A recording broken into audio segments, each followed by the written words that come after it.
लेतारे Sunday म्हणजेच rejoicing Sunday, उपवास काळातील चौथ्या रविवारला लेतारे संडे म्हणजेच आनंदाचा रविवार म्हणून संबोधलं जातं.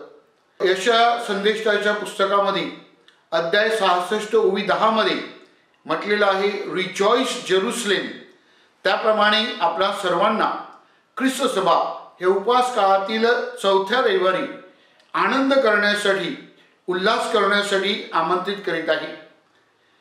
ज्याप्रमाणे पुनरुत्थानाचा अनुभव घेण्यासाठी आपण उत्सुक आहोत हे दर्शविण्यासाठी आणि उपवास काळाच्या मध्यावर आपण आलेलो आहोत याची आठवण करून देण्यासाठी लेतारे संडे साजरा केला जात आहे.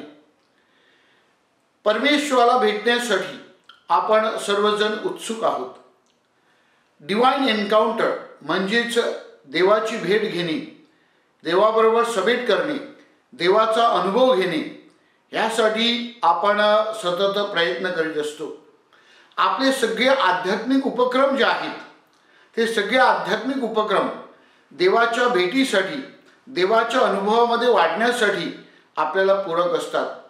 आपली प्रार्थना म्हणा, आपली साक्रामेंट म्हणा, देव शब्दाचं वाचन आणि चिंतन म्हणा किंवा आपली सेवाकार्य म्हणा, ह्या सर्वांमधून आपण देवामध्ये वाढण्यासाठी, देवाबरोबर समेट करण्यासाठी सतत प्रयत्न करीत असतो. आजच्या दुसऱ्या वाचनामध्ये संत पौल करिंथीकरास लिहिलेल्या पत्रामध्ये आपल्याला आठवण करून देतो की प्रभू येशू ख्रिस्तामध्ये आपला समेट झाला आहे. प्रभू येशू ख्रिस्ताने परमेश्वराशी आपल्याला जोडलेला आहे. मात्र आजच्या शुभवर्तमानामध्ये आपण ऐकतो की जरी आपण परमेश्वराबरोबर जोडले गेलो असलो तरी पापामुळे आपल्याला परमेश्वराने जे स्वातंत्र्य दिलं आहे त्या स्वातंत्र्याच्या दुरुपयोगामुळे आपण परमेश्वरापासून दूर जातो. उदयापुत्राचा दृष्टांत जो आहे तो आपल्याला अशाच प्रकारे परमेश्वरापासून दूर जाण्याचं एक उदाहरण किंवा शिकवण देत आहे. स्वतःच्या स्वार्थासाठी, स्वतःच्या स्वातंत्र्याचा दुरुपयोग करून हा उदयापुत्र जो दुसरा पुत्र आहे तो परमेश्वरापासून म्हणजेच आपल्या कुटुंबापासून, आपल्या आई वडिलापासून दूर जातो. मात्र जेव्हा त्याला कळतं की परमेश्वर किती चांगला आहे, आजच्या स्तोत्रामध्ये स्तोत्र 34 मध्ये आपल्याला सांगितलेलं आहे परमेश्वर हा दयाळू आहे, परमेश्वर हा प्रेमळ आहे, परमेश्वर क्षमाशील आहे, परमेश्वर उदार आहे. अशा परमेश्वराचा जेव्हा त्याला भान होते किंवा त्याला जाणीव होते तेव्हा तो पश्चाताप करतो, तो भानावर येतो. आपण परमेश्वरापासून दूर गेलो आहोत आणि म्हणून तो परमेश्वराकडे वळण्याचा निश्चय करतो, निर्णय घेतो. आपण देखील जीवनामध्ये जेव्हा परमेश्वराला भेटण्यासाठी उत्सुक होतो, परमेश्वरापासून दूर गेल्यानंतर परमेश्वर किती चांगला आहे याचा अनुभव घेण्यासाठी आपण जेव्हा परत येण्याचा प्रयत्न करतो तेव्हा आपल्याला दिसतं की परमेश्वर आपला शोध करत आहे. हा बाप जो आहे त्या उदयापुत्राचा तो वाट पाहत होता. तो कदाचित रोज रोज वाट पाहत असेल. तशाच प्रकारे परमेश्वर आपली वाट पाहत असतो. आणि जेव्हा या बापाला त्या पुत्राचं दर्शन घडतं, तो दूर आहे तोपर्यंतच हा बाप त्याच्याकडे धावून जातो. तशाच प्रकारे परमेश्वराकडे आपण जर वळलो, आपण जर चिंतन केलं, आपण जर भानावर आलो आणि परमेश्वराबरोबर समेट करण्यासाठी आपण एक पाऊल उचललो तर परमेश्वर आपल्यासाठी धाव घेतो आणि आपल्याला जणू काही वेंग मारून आपला समेट पुन्हा साधून घेतो. अशा प्रकारे लूकच्या शुभवर्तमानातील हा उदयापुत्राचा जो दृष्टांत आहे तो सुंदररित्या आपल्याला शिकवत आहे. जणू काही परमेश्वर आपली वाट पाहत आहे, आपला समेट करण्यासाठी, आपल्याला स्वीकारण्यासाठी. आपण जसे आहोत तसा आपला स्वीकार करण्यासाठी परमेश्वर उत्सुक आहे. आपण परमेश्वराकडे वळतो का? आपण परमेश्वर बरोबर समेट करण्याचा निश्चय करतो का? प्रभू येशू ख्रिस्त आपल्याला सांगत आहे, या परमेश्वर बरोबर समेट करा, परमेश्वर तुमची वाट पाहत आहे. त्याचप्रमाणे आजच्या शुभवर्तमानातील जो मोठा मुलगा आहे तो देखील आपल्याला फार अशी चांगली शिकवण देत आहे.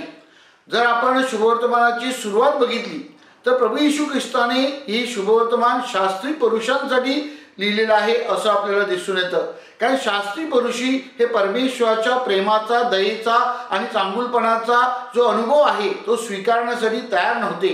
प्रभू येशू ख्रिस्त जो परमेश्वराचा तारणार आहे, मसीह आहे, त्याचा स्वीकार करण्यासाठी तयार नव्हते.